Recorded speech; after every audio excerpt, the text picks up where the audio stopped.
사흘 되던 날짜를 계산하는 요한복음의 문맥에서 그날에 갈릴리 가나에 혼례가 있었습니다. 1절에 보니까 예수의 어머니도 거기 계시고 그랬는데 아마 예수의 어머님과 이 혼례가 있는 가족에는 무슨 관계가 있었던 것 같습니다. 그래서 먼저 와서 있었고, 그 다음에 2절에 보니까 손님으로 예수와 그 제자들도 혼례의 청함을 받았더니 했습니다. 이제 마리아는 거기에서 아마 신랑 쪽의 친척이었고, 그래서 그 일을 많이 도와주는 입장으로 있었던 것 같고, 예수님과 그의 제자들은 손님으로 청함을 받았습니다. 우리 예수님은 거기 계시고 그 다음에 제자들이 함께 있었습니다. 오늘 본문의 마지막에 보면은 예수께서 이 첫 표적을 11절에 갈릴리 가나에서 행하여 그의 영광을 나타내심에 제자들이 그를 믿으니라 그랬어요. 제자들이 중요합니다. 이 모든 사건은 시작부터 마지막을 장식할 때 제자들이 이 주님의 역사를 보고 듣고 믿는 것이 중요하다는 거죠. 우리는 이 사건에 들어가기 전에 우리 자신이 누군가 하는 것을 한번 정해야 되겠습니다. 우리는 제자라고 좀 했으면 좋겠습니다. 이 사건 전체를 통해서 우리가 주님을 보려고 합니다. 주님이 어떤 분인지, 주님이 어떻게 영광을 나타내시는지를 보려고 합니다. 우리가 제자가 되기를 원합니다. 문제가 생겼습니다. 혼례 잔치가 기쁨이 있고 소망이 있고 사랑이 있고 또 충만한 축제의 분위기가 유지되어야 하는데 그만 포도주가 떨어졌습니다.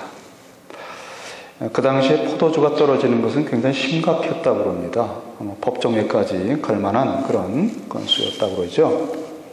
이 포도주가 떨어졌다는 것은 분위기가 아주 안 좋아지는, 사람들이 막 웅성거리고 누구 탓인가 비난하게 되고 책임을 전가하고 이렇게 결혼 잔치인데 포도주가 떨어진지라, 이 한마디가 아주 참 마음을 힘들게 하죠. 저는 이것이 바로 우리 인생이라고 생각합니다. 창세기 3장 이후의 모든 인생들은 무엇인가 결핍되고 부족한 것이 당연하지요. 예레미야는 하나님을 생수의 근원이라고 얘기했습니다. 생수의 근원, 무한히 끊임없이 샘이 솟듯이 물이 솟습니다. 깊이를 측량할 수 없고 그 물이 생수의 강을 이루어 어디까지 갈지 모르는 하나님의 무한하신 은혜와 사랑과 권능과 임재를 생수의 근원이라고 표현했어요. 이 생수의 근원 되신 하나님을 떠나고 나니까 사람들은 목이 마릅니다. 그래서 그들이 필사적으로 생수의 근원 되신 하나님의 무한하신 풍성함으로 채워지던 깊은 세계를 하나님 아닌 것으로 채우고자 필사적으로 몸부림치며 구하는 것이 웅덩이입니다. 생수의 근원을 대신할 웅덩이, 목이 마르니까. 그런데 예레미야는 말합니다. 그들이 판 웅덩이가 크다 작다 자랑들 많이 하지만 모두 다 터진 웅덩이라는 것입니다. 이것이 우상들이에요. 그것이 물질이든 학력이든 외모든 건강이든 인맥이든 다 터진 웅덩이입니다. 하나님 한 분만이 우리를 만족하게 할 수 있죠.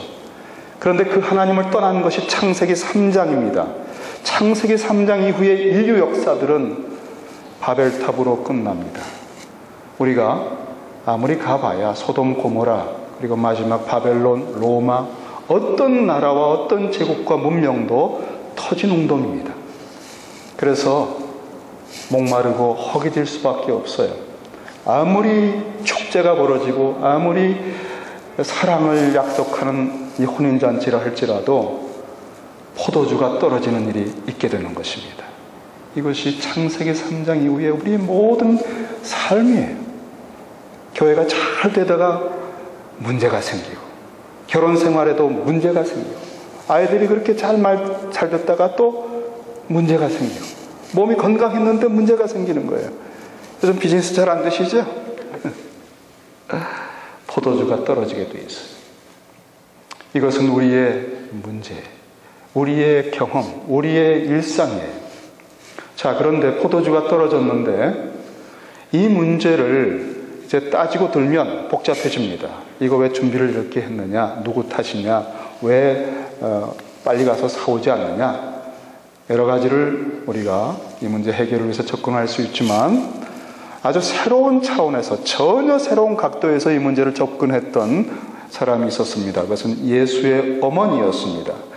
여기에 나오는 그 마리아는 1절에도 예수의 어머니, 그리고 2절에, 3절에서도 예수의 어머니 그렇게 나옵니다.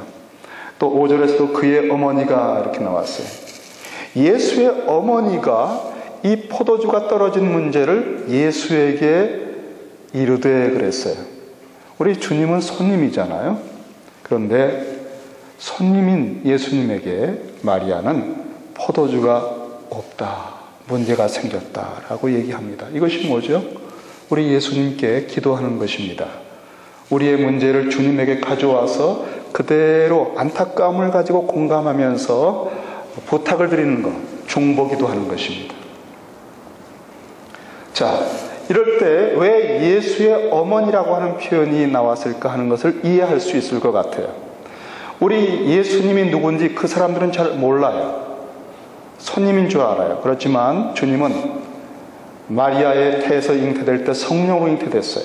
마리아는 가브리엘 천사의 메시지를 듣고 지극히 높으신 이의 능력으로, 성령으로 주님을 잉태했고, 그 주님이 30년 동안 자기 품에서 자랄 때 메시아인 것을 알았습니다.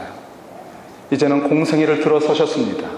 그래서 예수의 어머니는 그 시대에 있어서 예수님의 임재가 절대적이고 모든 것을 창조할 수 있고 죽은 자도 살릴 수 있다고 하는 믿음을 가진 거의 유일한 사람입니다. 주님을 아는 사람은 문제를 주님께 가져온다는 얘기죠. 요한복음 1장 3절에 보니까 요한은 요한복음을 쓰면서 만물이 그로 말미암아 예수님으로 말미암아 지은 바 되었나니 지은 것이 하나도 그가 없이는 된 것이 없느니라 라고 얘기했습니다. 예수님을 알아본 사람이 바로 마리아입니다. 그는 예수의 어머니였기 때문입니다. 아브라함은 하나님의 벗이라고 그랬습니다. 여러분, 주님하고 사귄 역사가 있어야 돼요. 주님하고 만났고 경험했고 주님을 체험했고 주님하고 교제했던 이 풍성한 연륜, 이것이 있어야 문제가 생겨도 문제만 보지 않고 주님을 보게 되는 것입니다. 이게 이론적으로는 모든 문제를 주님께 맡기면 된다고 하지만 여러분, 문제 생기면요, 기도도 안 나옵니다. 주님의 생각도 안 납니다. 주님하고 같이 겪어서 주님이 우리 속에 온전히 체화되어 있어야 돼요. 우리의 지성에 주님이 중심이 되어야 돼요. 주님의 말씀이 너희 안에, 우리 안에 거해야 됩니다. 그래서 우리 사고방식과 가치관과 세계관이 주님의 말씀의 관점으로 형성되어 있어야 돼요. 우리 정서가 성령의 실학, 화평, 사랑, 그것으로 변화가 되어 있어야 돼요. 우리의 의지가 순종하기에 빠를 훈련이 되어 있어야 돼요. 마리아는 그런 여성이었습니다. 그것이 예수의 어머니예요.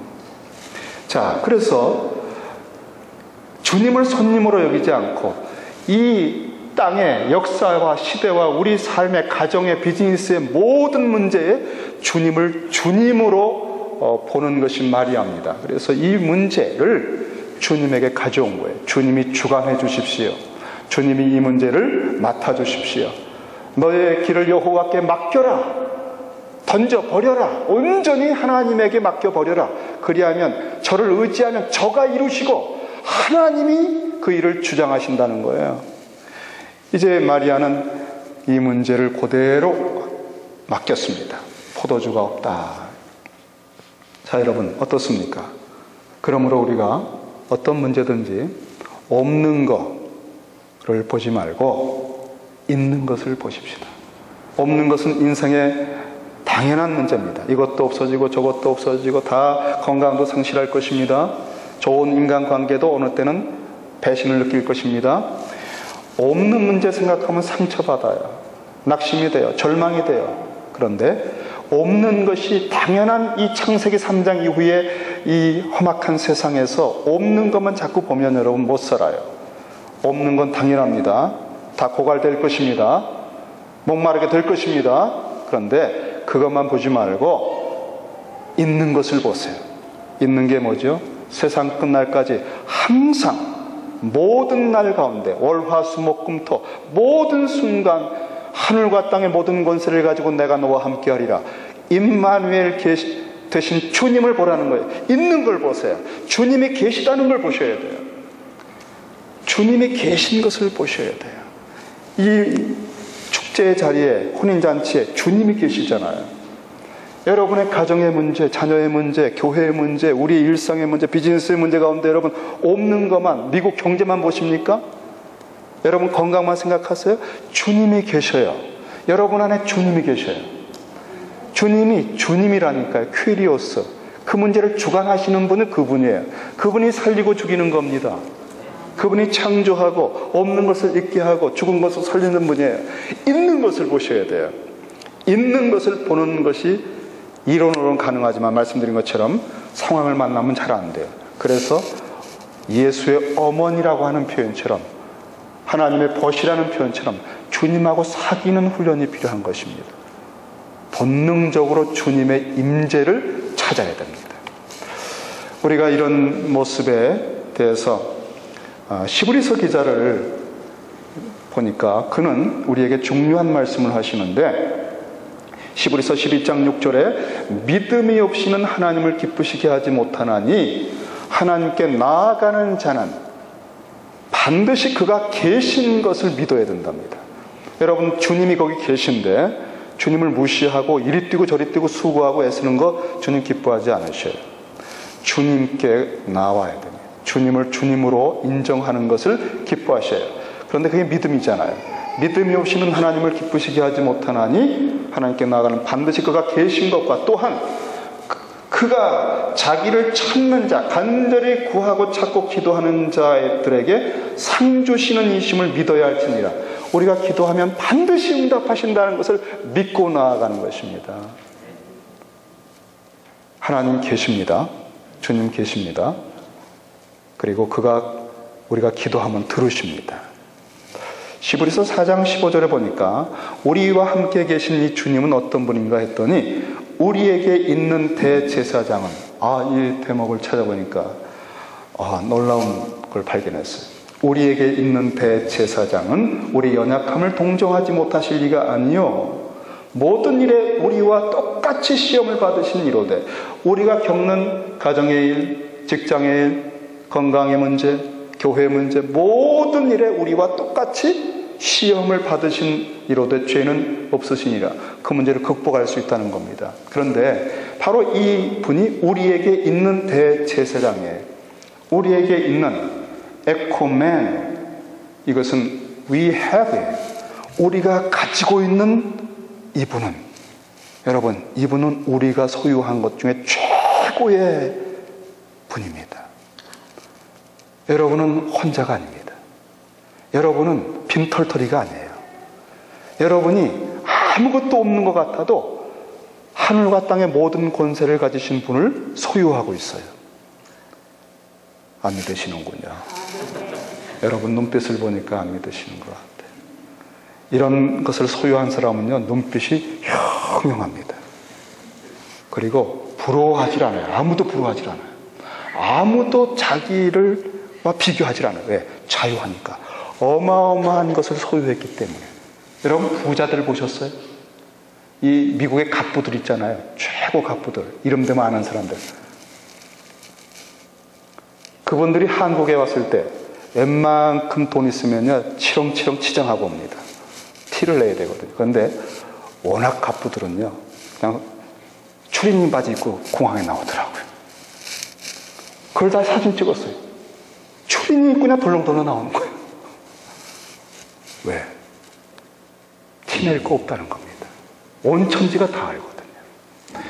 우리가 소유한 분, 우리가 지금 가지고 있는, 모시고 있는 분이 이런 분이라는 거예요.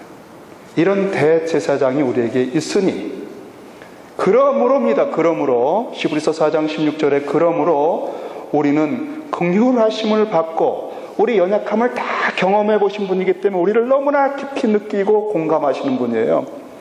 우리를 긍휼히 여기시는 분이에요. 그러므로 우리는 긍휼하심을 받고 때를 따라, 여기 때라는 게 유카리오스, 가장 적절한 때, 최고의 적기, 그때에 때를 따라 돕는 은혜를 얻기 위하여 은혜의 보좌 앞에 담대히 나아갈 것이니라 그랬습니다.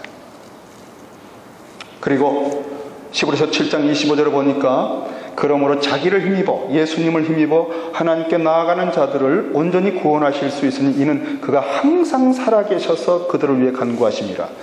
여러분, 마리아는 예수의 어머니로서 이 포도주가 떨어진 그 문제의 현장 폭판에서 예수가 계시다는 사실을,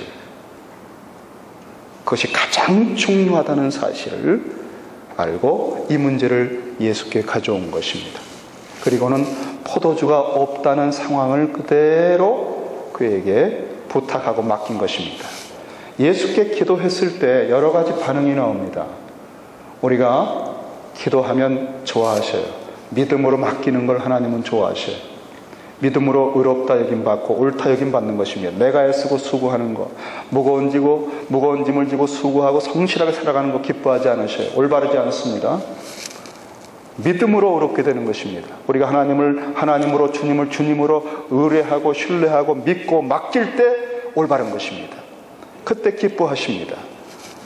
그런데 오늘 좀 새로운 일을 우리가 경험합니다. 예수께 이렇게 맡겼으면 주님이 기쁨으로 받아주실 줄 알았는데 4절에 보니까 예수께서 이르시되 여자여 나와 무슨 상관이 있나이까. 원문에 보니까 나와 당신하고 이것이 무슨 상관입니까 그랬어요. 그러면서 내 때가 아직 이르지 아니하였나이다 그랬습니다. 요한복음에서 중요한 때가, 이 결정적인 때가 있습니다. 때라는 말은 언제나 예수님께서 십자가에 못 박혀 죽으시고 부활하시고 승천하셔서 높임받는 영광의 때를 말하는 것입니다. 주님은 아직 당신의 때가 이르지 않았다고 하시면서 거절하시는 듯 했습니다. 여자여 그러면서 공적인 입장으로 표현했습니다. 자, 그런데 우리는 이 주님의 말씀을 그냥 거절로 받고 포기할 수도 있지만 마리아는 이것이 거절이 아니라고 느낀 것 같습니다. 자, 여러분, 중요한 것이 이것입니다. 주님이 무엇을 말씀했을 때 그것이 거절인지 아닌지 어떻게 압니까? 주님하고 오래 사귀어 봐야 돼요. 여러분, 말이요, 사람들과 대화할 때 어떤 사람이 노 한다고 노가 아니에요. 그 사람과 잘 사귀고 오래 아는 사람들은 그가 언제나 한 번은 그렇게 얘기합니다. 그건 노가 아닙니다 라고 얘기할 수 있어요. 주님하고 오래 사귀어보고 주의 음성을 들어보는 사람들은 주님의 이 말씀 속에서 새로운 걸 볼 수 있을 겁니다. 마리아가 그걸 느낀 겁니다. 이것은 거절이 아니다. 그러면서 5절에 그의 어머니가 하인들에게 이르되, 아마 이 혼인잔치에 마리아는 상당히 유력한 친족이었던 것 같아요. 하인들이 그의 말을 듣습니다. 너희에게 무슨 말씀을 하시든지 그대로 하라. 이것이 뭐죠? 예수께서 뭔가 하실 거라는 겁니다. 마리아는 그걸 느낀 겁니다. 예수께서 뭔가 하실 거야. 준비해야 해라. 그런데 마리아가 이때 해준 말이 기가 막힌 말이에요. 여러분, 너희에게 무슨 말씀을 하시든지 그대로 하라고 하는 것이 가능합니까? 이게 가능한 얘기입니까? 이것은 하나님 앞에서나 가능한 얘기입니다. 하나님 앞에서나 우리가 죽이든 살리든 백지수표를 내놓을 수 있습니다. 마리아는 바로 예수님을 그런 주님으로 여겼다는 것입니다. 내 때가 아직 아닙니다 하는 것이 뭐죠? 인간들이 다 자기 중심으로 자기 자율권, 자기 마음대로 선악을 결정하고 자기가 결정해서 모든 세계를 주장하려고 하는 이 자기 중심적인 선악과를 따먹은 인생들의 뿌리 깊은 자아, 이 죄악 원죄의 근원이 십자가에서 죽고 다시 하나님을 아버지로 하나님의 뜻을 따라 살아가는 사람으로 회복되는 것, 부활, 거듭남과 회복, 이것이 바로 주님이 원하시는 때, 그것이 구원이에요, 회복이에요. 그런데 벌써 이들은 자기를 완전히 부인하고 십자가의 피로 죽은 사람인 양 주님을 주님으로 여기고 있는 거예요. 그래서 이 때를 앞당긴 겁니다. 야, 놀랍다. 십자가에서 줄 은혜를 끌어다가 지금 하지 않을 수가 없구나. 너희들은 준비가 됐구나. 부활의 권능을, 창조의 능력을 보여주려고 하는 것이. 여러분, 우리가 언제 은혜 받습니까? 언제 주님이 때를 따라 돕는 은혜를 베푸십니까?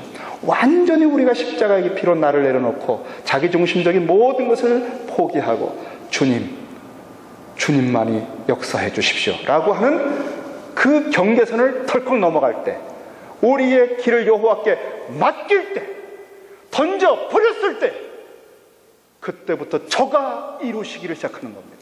주님이 주님 돼서 개입하는 것입니다. 여러분, 이 경계선을 흐릿하게 하면 안 돼요. 무슨 말씀이든지 그대로 하겠다는 건 뭡니까? 죽이든 살리든 다 하겠습니다. 다시 말하면 주님을 하나님으로, 주님으로 절대적으로 듣겠다는 거죠. 마리아는 이걸 안 겁니다.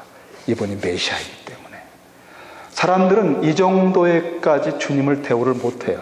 그래서 늘 문제가 희미한 회색지대를 거쳐서 이게 내가 하는 건지 주님이 하는 건지를 잘 몰라요. 그래서 주님이 하시는 일의 영광을 못 봐요. 내가 수고한 것도 같고, 상황이 좋아서 된 것도 같고, 아직은 주님이 했다고는 영광을 못 봅니다. 왜? 완전히 죽질 않았어요. 완전히 맡기질 않았어요. 경계선을 넘어간 표지가 없어요. 내 속에 확신이 없어요. 경계선 넘어갔구나. 그게 없어요. 여러분, 우리 기도가 항상 이렇게 회색지대를 배회하고 있는 겁니다. 우리는 이 그리스도와 함께 십자가에 못 박혀 죽었습니다. 우리가 한번 그리스도와 함께 죽었다는 사실을 확실하게 체험한 사람은 죽음이 무엇인지에 대한 아주 비상한 필링을 갖고 있습니다. 기도할 때 덜컥 주님께로 주도권이 넘어갔다는 느낌을 감을 합니다. 근데 이 십자가에 내가 영원히 죽었다는 사실, 그래서 주와 함께 살았다는 사실을 선명하게 체험하지 못한 사람은 언제나 회색지대를 배회합니다. 그래서 구원의 확신을 조차도 의심해요. 이미 구원받았는데도. 참 기가 막히죠. 날 잡아서 한번 죽으십시다. 그래야 여러분 선명해집니다. 명쾌해집니다. 그래야 혼돈이 사라집니다. 오늘 날씨가 좀 흐리잖아요. 사람들이 영향받는 거예요. 날씨가 명쾌하면 기분 좋잖아요. 선명해지잖아요. 초점이 딱 맞춰지면 얼마나 좋아요. 저는 그게 안경을 새로 맞출 때 느끼는 기분이에요. 딱 맞춰지면 기가 막히더라고요. 안경 벗으면 이러고. 잘 안 보여요, 여러분? 잘 안 보여요? 안경 쓰면요, 다 보여요. 좋은 것까지 다 보여요. 죽음은 죽음이거든요. 죽음과 삶이 선명하거든요, 경계가. 십자가에 내가 그리스도와 함께 죽었다는 것은 얼마나 깊은 체험인지 몰라요. 여러분, 앞으로 이런 체험들을 한번 같이 하십시다. 여러분, 기도는 이 경계를 넘어갈 때 응답이 오는 거잖아요. 마리아는 이 세계를 아는 거예요. 요셉이 있고 나사렛촌에서 사랑받는 처녀였지만 예수님을 잉태하면 돌 맞아 죽어요. 사랑하는 요셉 잃어버려요. 그때 나는 당신의 계집종이니까 말씀대로 내게 이루어지다 하면서 죽음의 손을 넘어간 거예요. 죽음은 죽으리라. 그는 십자가의 깊이로 자기를 내려놓고 헌신한다는 게 뭔지를 그때 처음 안 겁니다.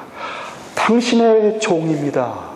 하나님의 피조물로서 하나님의 주권 앞에 어느 정도 깊이로 나를 완전히 내려놓을 수 있는가를 이 마리아가 경험한 겁니다. 그 순간에 예수가 잉태된 거예요. 그리고 전무후무한 복의 근원이 된 거예요. 복된 여자가. 그래서 이 마리아는 이 경계를 아는 사람이에요. 무슨 말씀을 하셔도 그대로 순종할 만하고 순종해도 된다는 사실을 알았던 거예요. 그래서 무슨 말씀을 하셔도 그대로 하라. 이 마리아가 할 때 이 말은 권위가 있어요. 단순히 친족의 말 이상의 권위가 있기 때문에 이 하인들이 주저하지 못해요. 알았습니다. 여러분, 믿음에서 나오는 말, 확신의 말들이 우리를 살리고 도와주는 겁니다. 이제 마리아는 이렇게 주님의 길을 닦았습니다. 주가 오실 길을 예비한 것입니다. 그랬더니 주님이 그 길을 따라 밟고 오십니다.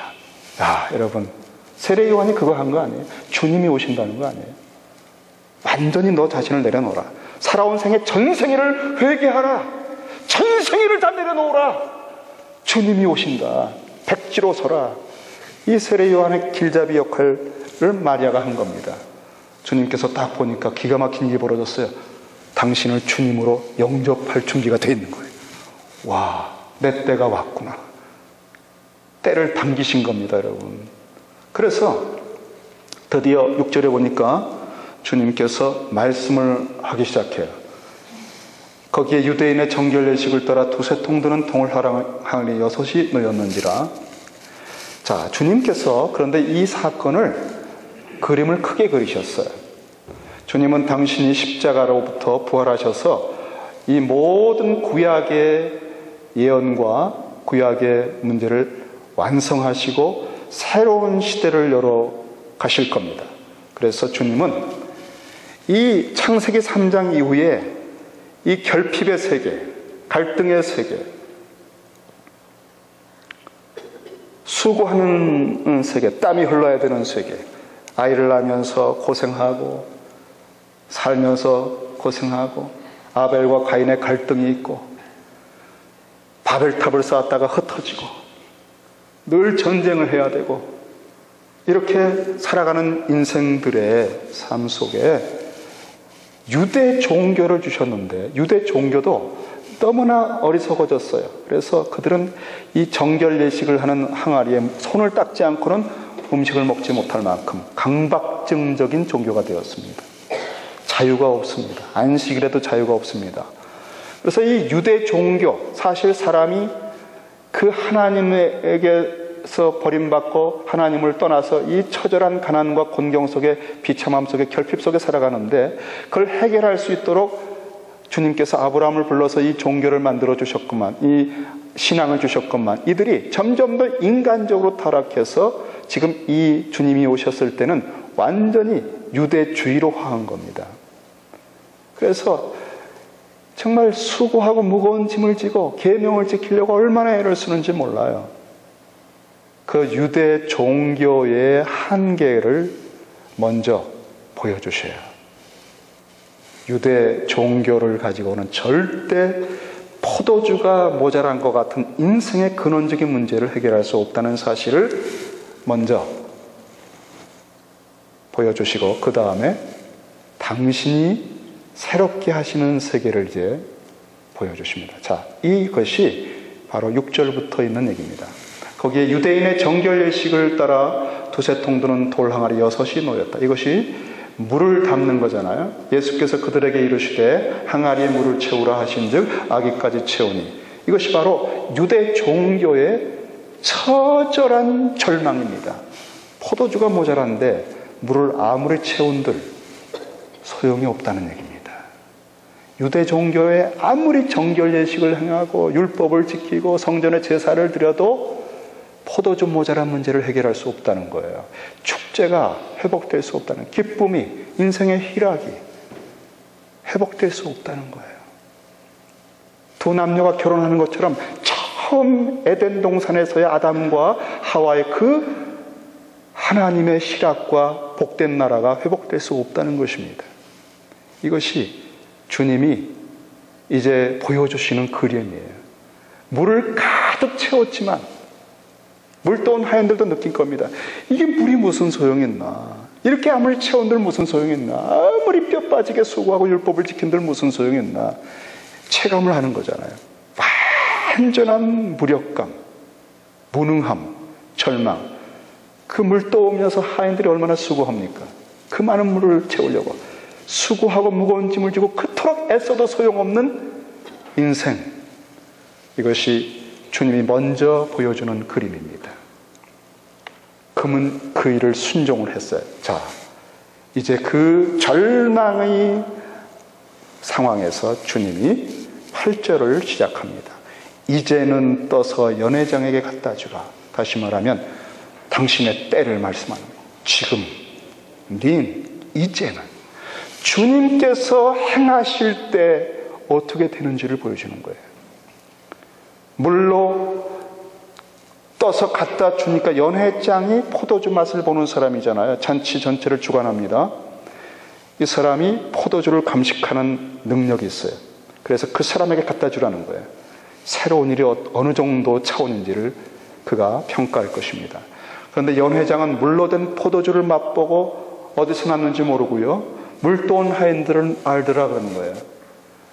참, 이게 하나님의 주님이 거기 임재하셔서 주님이 변화시키는 능력으로 역사하셨는데 연회장은 몰라요.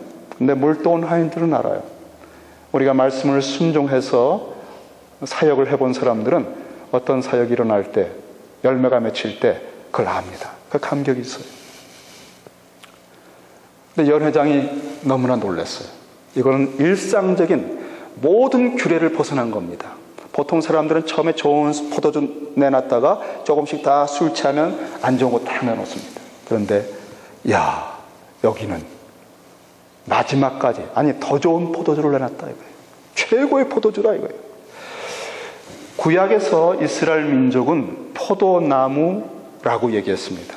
애굽에서 이스라엘을 건져내가지고 가나안 땅에다가 포도나무를 심었는데 포도원 노래라고 하는 유명한 노래가 이사야 5장에 나옵니다. 이사야는 말하기를, 그 표현을 하기를, 극상품 포도를 심었다고 그랬어요. 이스라엘은 극상품 포도입니다. 그래서 그 열매를 맺혀서 온 세계가 다 맛을 보게 될 것입니다. 그런데 이 최고의 포도나무로 이스라엘을 심었는데 들포도를 맺은 거예요. 그래서 그들을 뽑아버린 거예요. 그게 바벨론 포로로 쫓겨난 겁니다. 그리고 신약에 오니까 우리 요한복음 예수님께서 15장에 내가 참 포도나무요 그랬어요. 여러분, 이제는 이스라엘 민족이 포도나무가 아니에요. 예수님 자신이 참 포도나무라는 거예요. 그래서 이스라엘이 과거에는, 구약에서는 자기가 포도나무이기 때문에 열매를 맺으려고 막 애를 씁니다. 수고하고 무거운 짐을 지고 뭐 공의를 행하고 뭐 해보려고 애를 쓰는데 욕심이 있으니까 안 되잖아요. 들포도를 맺는 거예요. 내가 수고하고 애쓰는 방법이 안 된다는 것을 입증한 겁니다. 역사 검증을 한 겁니다. 그런데 주님께서 내가 참 포도나무요, 이제는 너희가 스스로 열매 맺으려고 애쓰지 마라. 내게 붙어있기만 하면 된다는 거예요. 이것이 은혜입니다. 최고의 포도 열매를 맺는 비결이 뭐냐? 이제는 우리 예수께 오면 된다는 거예요. 수고하고 무거운 짐진 자들아 다 내게로 오라.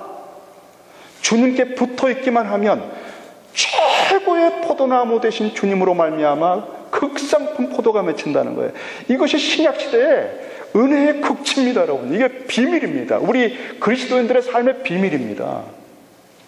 이제는 우리가 스스로 열매 맺고 수고하고 애쓰고 성실하게 살아가는 게 아닙니다. 우리는 그리스도께 붙어 있으면 되는 것입니다. 그 붙어 있는 방법이 경계선 넘는 게 뭔지 아세요? 무슨 말씀을 하시든지 그대로 하겠다는 겁니다. 주님을 주님으로 여길 때 주께 붙어 있는 길이 열리는 것입니다. 자기를 십자가의 깊이로 내려놓을 때 그리스도와 함께 죽고 살게 되는 것이죠.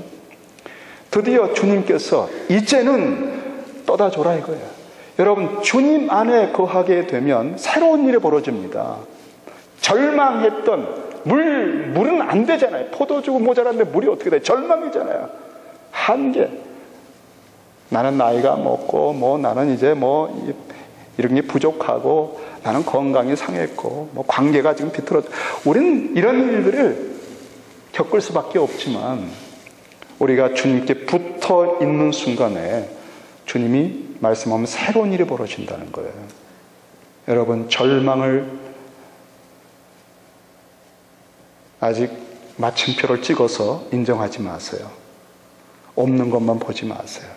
주님을 모시세요. 지금 이 상황에서 주님을 모시고 주님께 말씀드리세요.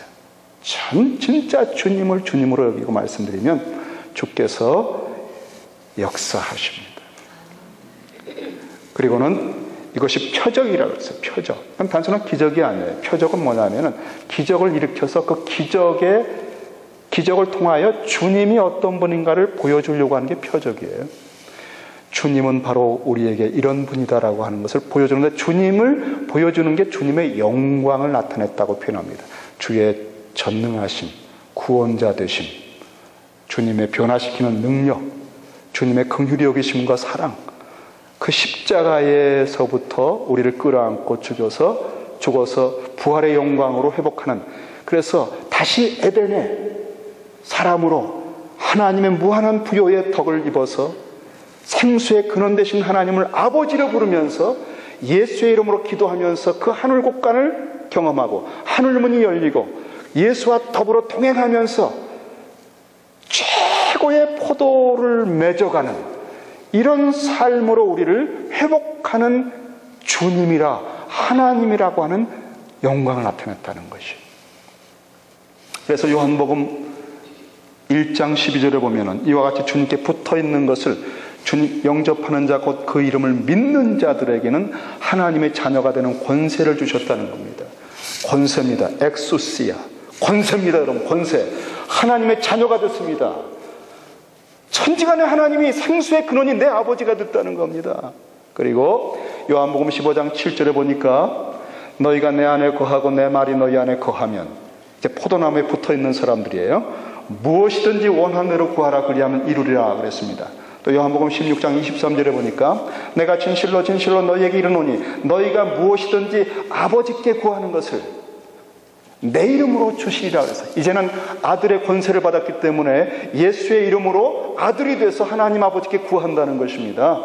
요한복음 16장 24절에 보니까 지금까지는 너희가 내 이름으로 아무것도 구하지 아니하였으나 구하라 그리하면 받으리니 너희 기쁨이 충만하리라.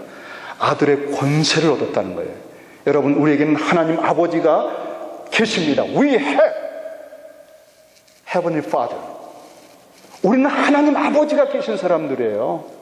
무엇을 먹을까 염려하지 말라, 마실까 염려하지 말라. 하나님 아버지가 계시지 않느냐? 우리는 대제사장이 계셔요. 내 인생을 다 경험하시고도 극복하시는 지혜를 갖고 계신, 은혜를 주시는, 긍휼히 여기시는 그분을 we have 가지고 있다고 그랬어요. 마리아는 이 상황 속에서 예수님이 계시다고 하는데 초점을 맞춘 겁니다. 이것이 모든 것의 회복의 시작입니다. 그리고 마지막으로 연회장은 이걸 모릅니다. 여러분, 기독교가 이 역사 속에 등장해서, 예수님이 등장해서 서구 역사와 유럽 역사와 이 미국을 다 바꿔놓고 한국을 바꿔놨지만, 기독교를 통해서 한국의 그 어둠의 땅들이 교육과 병원과 또 그 모든 복음을 통해서 얼마나 변화가 됐습니까? 안 믿는 사람들은 이게 어떻게 됐는지 잘 몰라요. 연회장처럼 그 혜택을 받아서 맛볼 뿐이에요. 근데 그 기독교의 사역자들은, 물도온 하인들은 이걸 알아요. 이게 선교사를 통해서 어떻게 들어와서 어떻게 시작됐는지. 그런데 여러분, 여기에 우리는 연회장들은 아니에요. 그냥 그 사람들은 세상 즐기다 가는 거예요. 기독교가 유익하다. 기독교가 들어오니까 우리가 잘 살게 됐구나. 그 다음에 기독교가 자기들한테 마음에 안 들면 또 핍박할 겁니다.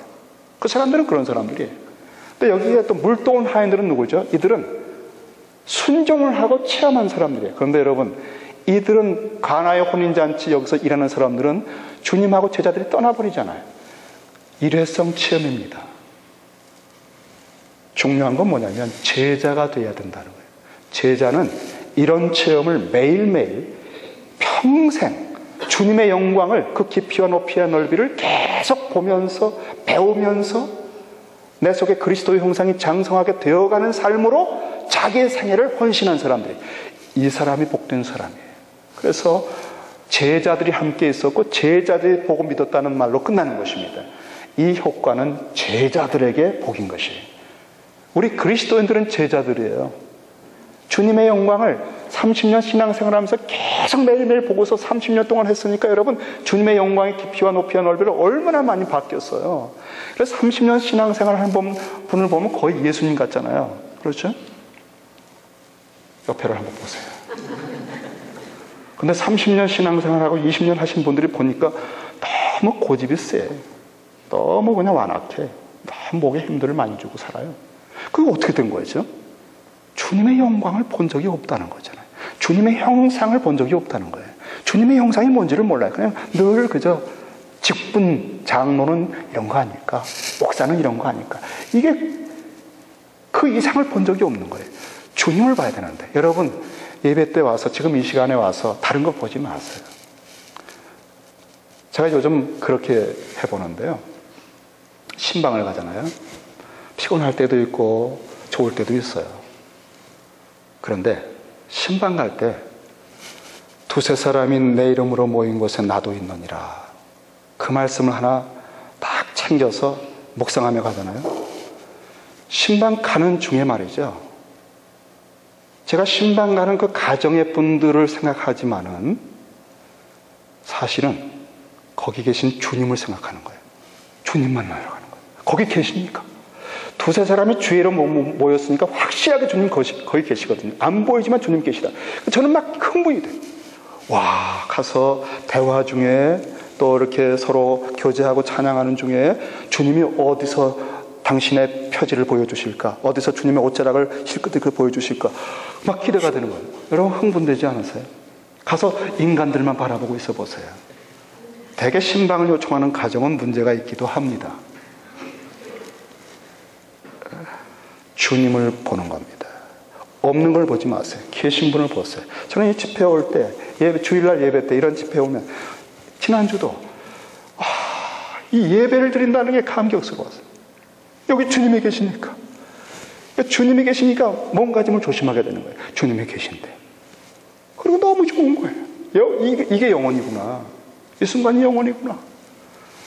여러분, 주님이 계시다는 것을 마리아처럼 오래 사귀는 것, 아브라함처럼 여호와를 오래 사귀어 벗이 되는 것, 이것이 30년 신앙생활을 하면 그게 30년 한 의미입니다.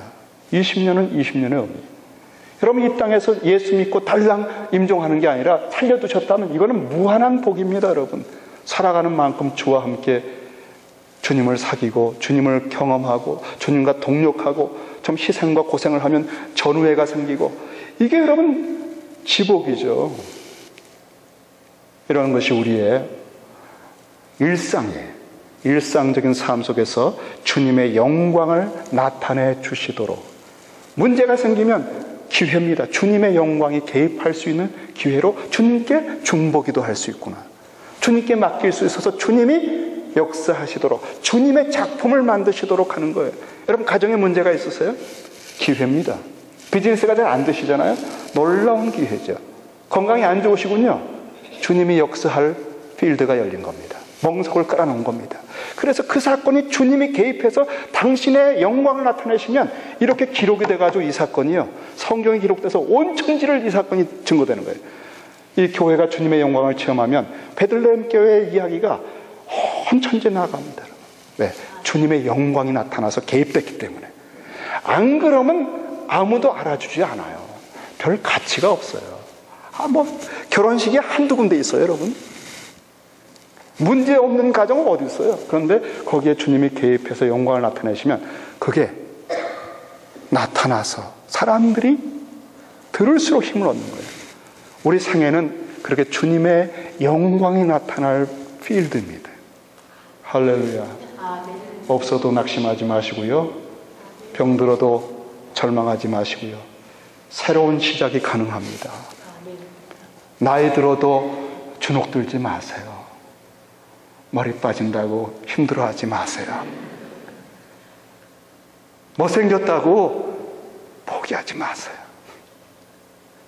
좀 공부를 못해서 좀 부모님 만났을 때 힘들어가지 못했다고 그것 때문에 인생을 너무 이렇게 비참하게 생각하지 마세요. 주님은 새로운 피조물로 만들 수 있습니다. 언제? 이 문제를 주께 가져올 때. 그리고 십자가의 경계를 매일매일 넘어가면 매일매일 새로워져요. 날마다 자기를 부인하고 자기 십자가를 지고 주님을 따라가면 매일매일 새로워져.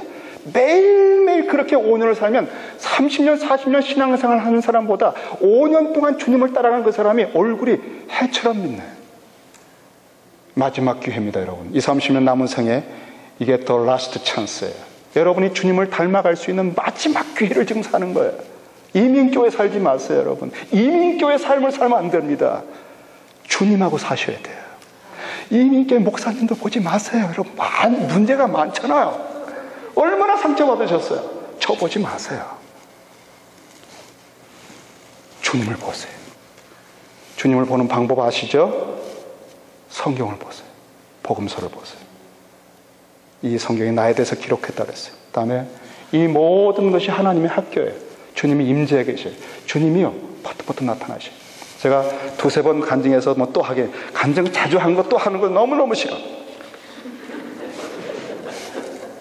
그런데 이건 정말 제 마음에 감사하고 좋아서 하는 거예요. 제가 주님이 나타나시는 걸, 이 삶에서 주님 나타나시는 거니까. 지난주에 제가 한 가정 신방하기 전에 이제 이 신방 액자를 제가 항상 사잖아요. 신방 액자. 다른 사람한테 안 맡기고 꼭 제가 삽니다. 한국 스토어 가면 좋겠지만 마음에 드는 게 별로 없어서 이제 미국 크리스천 스토어에 가서 정기적으로 들려서 좋은 거 있으면 몇 개씩 챙겨가지고 깊이 놓습니다. 그리고 이제 그걸 다 제가 또 포장지도 사요. 그래서 신방하기 전에 포장을 다 해요. 이렇게 포장지도 좋은 걸로 사가지고 다 테이프 붙여가지고 그 가서 드리는 재미로 살아야죠. 그런데 그날도 신방하기 전에 하나 이렇게 사러 갔는데, 와, 성구가 있는 액자에, 성구가 있는 액자인데 그 성구를 딱 보고 있는데 괜찮더라고요. 새로 나온 거예요. 근데 말이죠, 그 성구를 보는데 주님이 말씀을 하시는 거예요. 그게 기록된 건데 주님이 말씀을 하시는 거예요. 그게 뭐냐면 마태복음 25장에 달란트 비유에 있는 성구, 25장에 있는 성구. 근데 거기에 주님이 저한테 말씀을 하시는 거예요. 잘하였도다 착하고 충성된 종아. 그걸 이렇게 보다가 주님이 말씀을 하시는 거예요. 주의 음성을 듣는 거예요. 잘하였도다. 그 말 속에 주님이 당신의 종들을 어떻게 느끼고 계셨는지, 그 충성된 사람들을 어떻게 느끼고 계신지, 주님이 어떻게 나중에 주님 재림했을 때 그런 종들에게 말해 주려고 하는지, 그때 그 음성의 느낌과 필링이 다 담겨져서 심령에 들어오는데, 잘하였도다 착하고 충성된 종아. 눈물이 확 쏟아져요. 한참을 울었네. 와, 마지막 때 주님은 당신의 종들에게 이렇게 말씀하고 싶으시구나. 이렇게 말해주고 싶은 종들을 원하시는구나. 그 생각만 하면 또 눈물이 나네.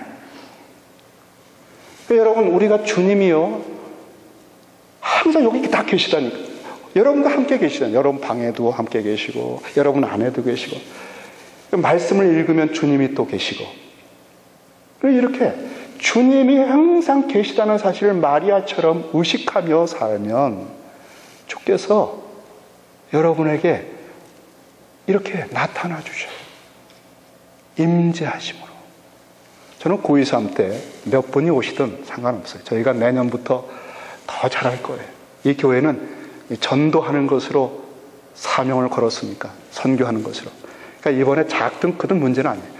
한 사람 한 사람을 정성껏 대하는 게 우리의 문제예요. 우린 마음 그릇이 되면 돼요.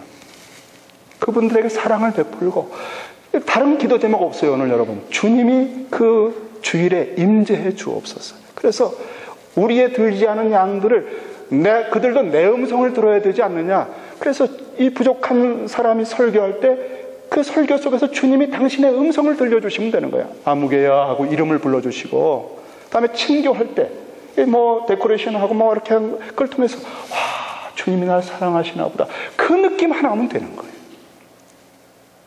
우리가 이렇게 웃으며 얘기해 줄 때, 그리스도가 이렇게 날 대하시는가. 이런 필링 한 가닥이 스쳐 지나가면 되는 거예요.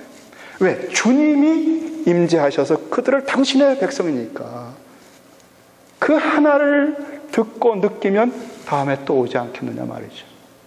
그래서 그들이 이 사랑을 느끼게 하는 분이 누군가라고 궁금해서 찾게 하는 거. 복음을 통해서, 여러분의 사랑을 통해서, 친교를 통해서, 교회의 전체 행사를 통해서 그리스도의 영광이 나타나는 것. 그 맛을 느끼게 해주는 것. 아, 여기는 분위기가 참 좋아요. 그 분위기가 여러분, 그 영광이 나타나는 거예요. 그 포도주 맛이에요. 그런데 우리가 어떤 사람 만나면 좋잖아요. 에? 그 뭐죠? 우리 속에 그리스도가 계셔가지고 그리스도가 장성하게 우리를 키우시기 때문에 자연스럽게 나타나는 거예요. 말에, 표정에. 저는 잘 웃지 못해서 죄송하지만은 우리의 삶에 그 만나면 좋잖아요. 그 사람 만나면 맛이 나고 향이 나고 자꾸 만나고 싶잖아요. 에? 우리가 그렇게 그리스도를 드러내는 증인들이니까. 그래서 어쩌다 보니까 오늘 기도할 시간도 없이 이렇게 갔습니다마는 한 가지만 기도하면 돼요. 주일에 주님이 임재해 주옵소서. 그 기도 제목 한 가지만 하십시다. 우리 기도하십시다.